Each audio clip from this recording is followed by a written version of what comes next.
Mika? I'm just curious about the awkward moment on Leno. About what? Leno. McCain on Jay Leno last night. Are you anti-Leno? Yeah. No, I'm not. Hey, do we have that clip, Chris? It was... They're scrambling to get it. I thought it was kind of awkward. I mean, I'm not sure about that. And there has been some criticism about how his history as POW has been used on the advice of the campaign. I would say that there have been times that John McCain has not even liked to go there because he doesn't want to flout it and because he wants to connect with people who have those very stories in a private way. Let's take a listen to the clip and then we'll put you on the spot.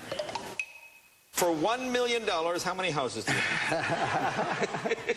You know, could I just mention to you, Jay, that in a moment of seriousness, I spent 5.5 years in a prison cell without, I didn't have a house, I didn't have a kitchen table, I didn't have a table, I didn't have a chair. And I spent those 5.5 years not because I wanted to get a house when I got out. And, of course, some people are saying, he's sort of a non sequitur to the question. Maureen Dowd this past weekend saying that he's going to the well a bit too often on it. Yeah, I think I got a shout-out in there. Yeah, I've given up the New York Times for my own mental health. You can give up on Maureen. I gave up on her a few cycles ago. But, look, it's not a talking point. It's a fact. John McCain was a prisoner of war. And it's not thrown out there in anything other than an explanation. His ability to understand the true blessing of having a home comes from his life experience. The sense that he knows what it was like. And I think the other capacity in which we were criticized for mentioning it was when he was accused of cheating.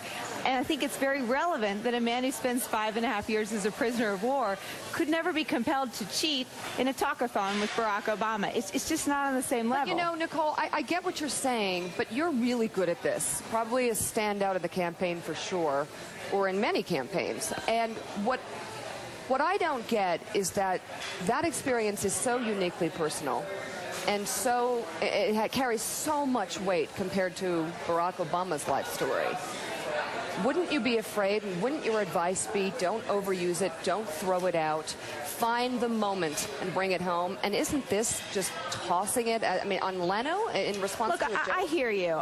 And I think it is a precious part of the John McCain story. Of who he is. And it's something that a lot of people do already know about him. And there are some people who don't know his extraordinary history, that he grew up in a military family. And I think, you know, when we get a chance to remind people of his life, as we did, you know, ironically, this attack over the houses, I think, gave John and Cindy McCain to tell the story about Cindy McCain's father, who came back from World War II, was shot down 3 times, came back, put together $10,000, and built the most successful beer distributorship in America. Now, I don't know what part of the American dream offends Barack Obama, but telling these parts of the story that might be, you know, there's always a balance. I think if Barack Obama couldn't remember how many houses he'd have, Nicole Wallace would be on that one, all over it. And, I mean, come on. Perhaps. It's not that he couldn't remember. I mean, I think that we can all acknowledge. Tell me he didn't know.